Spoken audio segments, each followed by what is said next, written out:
in the past 15 years.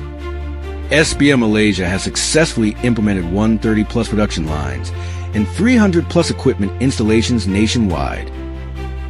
Today, a new limestone crushing plant is being built.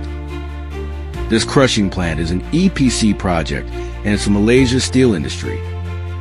The solution features a high-efficiency two-stage crushing system with PW jaw crusher and hydraulic cone crusher technologies, complemented by automated S5X vibrating screens for precise particle control. SBM proprietary control algorithms further enhance energy efficiency, demonstrating its sustainability leadership. The EPC approach ensures seamless integration from civil works to commissioning. SBM provides full lifecycle support, including operator training, with a strong focus on energy efficiency and sustainability. Each project demonstrates SBM Malaysia's commitment to reliable, production-ready solutions. Choose SBM. We are your partner in success.